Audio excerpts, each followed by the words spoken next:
That's more like the Disney bass. That's a Disney bass there, boy. That's for the Magic Kingdom. There he is. Got one? Oh, son, it's a big one. Is it a good one? Yes, sir.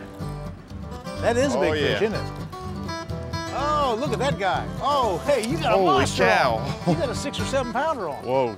You got a really big fish. Oh, look at that big guy. Here, can I help you? Oh, geez. Son, that's a monster.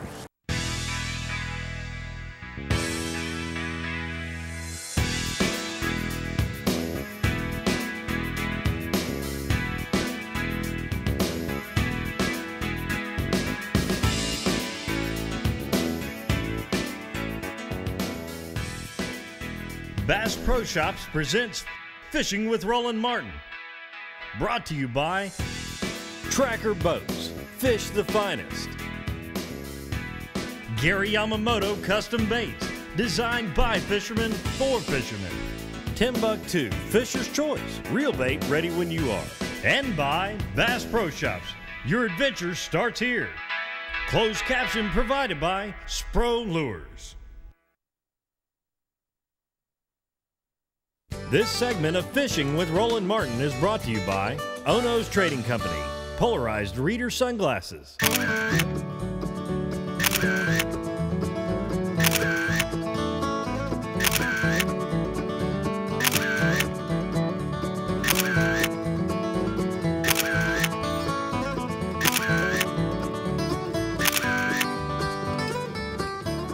Oh, that's a good one. Oh, hey, Martin, look at that.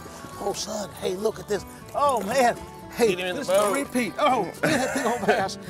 Well, folks, you might recognize this bass fisherman, a famous bass fisherman in his own right, but more famous as a NASCAR race driver, Martin Truex Jr. Hey, the pole winner for the Daytona 500, and it's upcoming this week. This is race week, and we're at Disney World, the Magic Kingdom, and you catching magical bass. Well, it's a good way to start it off, isn't it?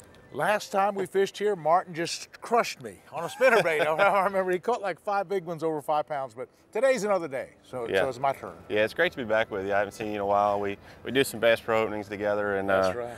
Always enjoy fishing with you. I appreciate you having me on again, and hopefully we'll have a good day today. Martin Truex is the #1 car, Bass Pro Shop sponsored car, and he's an avid bass fisherman. I saw him last at a Bass Pro Shop, and he showed me on his phone a big deer, a big 9-point deer that you'd shot. Yeah. He loves to hunt too. So anyway, watch Martin. Hey, the pole winner for this year's Daytona 500. Way to go, son. Way to go. Put him back. Is that a big one, Martin? Oh yeah, that's a pretty good fish, isn't it? Yeah. Get out from under the boat. Oh yeah. Oh, I got one. Oh, I got a good one. All right. Hey, we're in them now. Spinnerbait fish.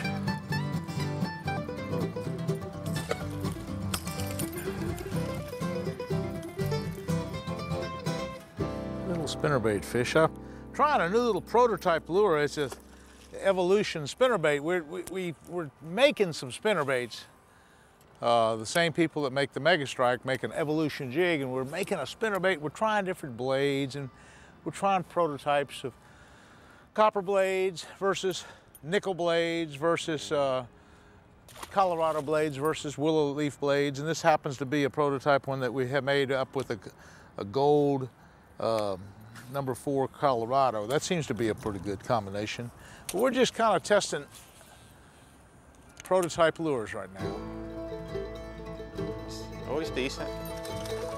Oh, so spinnerbait fish.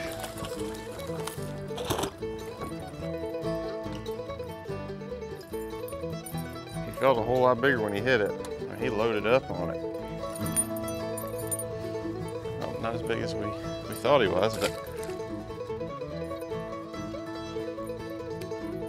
there's one. Yeah. Oh.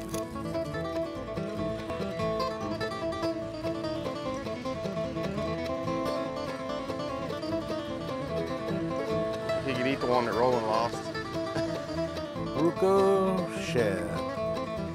Well, we're kind of hitting a few of the shallow fish. I guess after a while, when it warms up, we'll try some edges of the deeper grass, but right now we're just, there's a lot of real spindly grass out in about 5 feet of water right off that wall.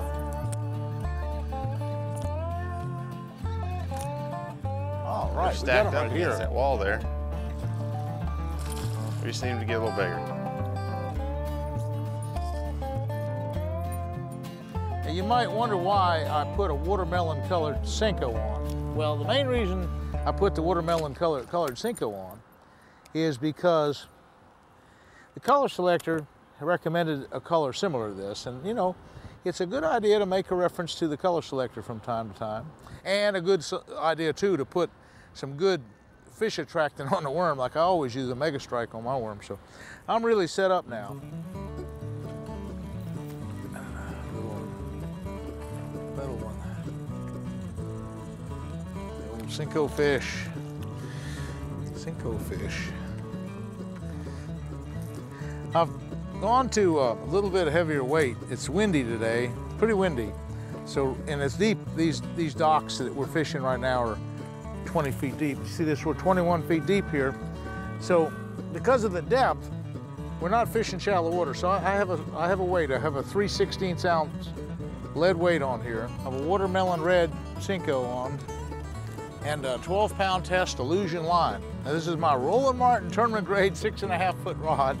And of course my favorite Johnny Morris Elite reel. That is one heck of a reel, one heck of a combination for Cinco fishing. And Martin has got the same outfit. We're actually have identical outfits here. Yeah, little one.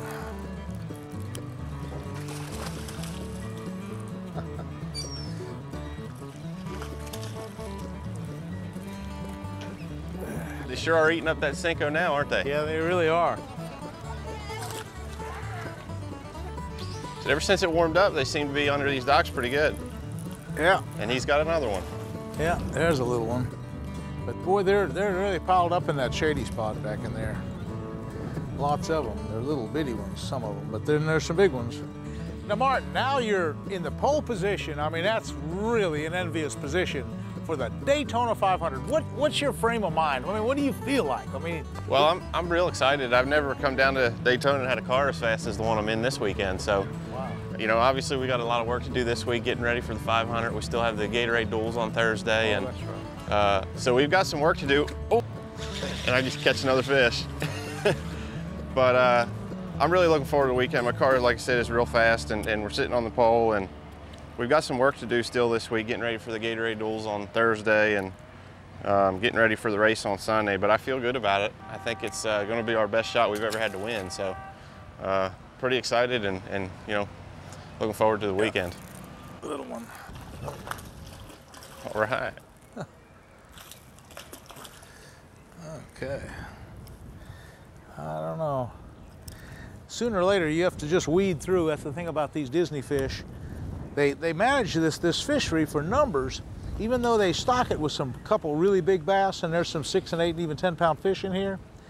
They're more interested in just the numbers of fish, because people come and guide trips every single day. Fish. There's 6 lakes here that they can guide on, and this is one of them.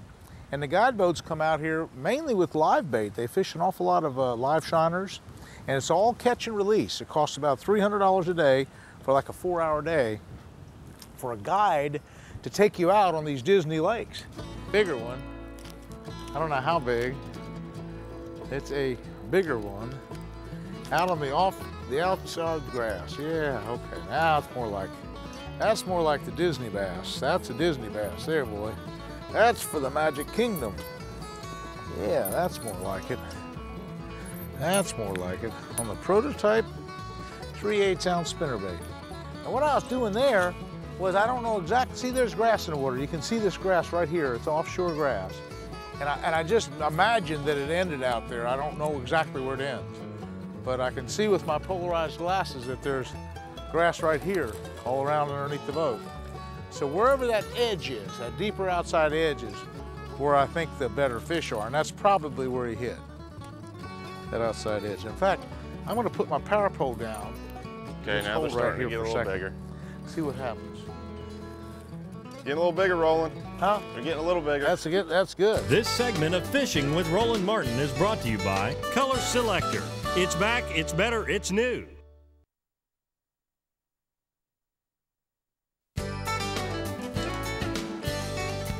Nitro Boats presents this segment of Fishing with Roland Martin. Roland, I've been watching that depth finder. I noticed we keep getting most of our hits and fish out here where the edges drop off to the deeper water. Now Martin has really defined the pattern pretty well. What we're looking for out here is the drop-offs, because when they built all this, they took big backhoes and they dredged out big gouging holes, and they just took the dirt and they piled it up out there on the shoreline for the construction of Disney World. So you don't, particularly around the edges, you'll find big old holes that go down about 20 foot deep. And so what we're doing is he's taking a Senko and working the edges, and I'm throwing the spinnerbait and trying to find the edge as well, and I'm watching the depth finder. Right now we're at 8.5 feet, but I know that right out here, right out this way, it's about 18 feet deep. So somewhere between where I just threw and where we are now, there's an edge. There's an edge out there. And so we're just kind of just finding those edges, and just, I'm slow rolling a spinnerbait, and Martin's worming it. And we're catching a few big fish. Okay, there, it's going down. There's the drop, there's the drop. Here's the drop here, Martin. Right there, there's 15, 18. Boy, that's the drop. And right here is where the fish are. You can see them. They're right there on the edge. It's 18 feet deep here, and that's a perfect spot. It's 6 or 7 feet deep here, and then there's some more grass deep. But anyway, that's 21 foot. We're in 21 feet of water, and the reason is we're in 21 feet of water. They took all this big, heavy equipment, and these are actually man-made ponds. And again, they dug out all this dirt and they piled it up. And you notice it's a much higher bank because they dredged this out with great big, heavy equipment. And that's what we're fishing, the edges of these troughs. And we're looking for both spinnerbait. Oh, Martin's got one. It's a good one. Big one? It's a good one. He's got a good one on, I think. How big is it? It's like a good one. It's like a pretty good fish. Yeah, it is. Oh, look at that. Oh, good one, Martin.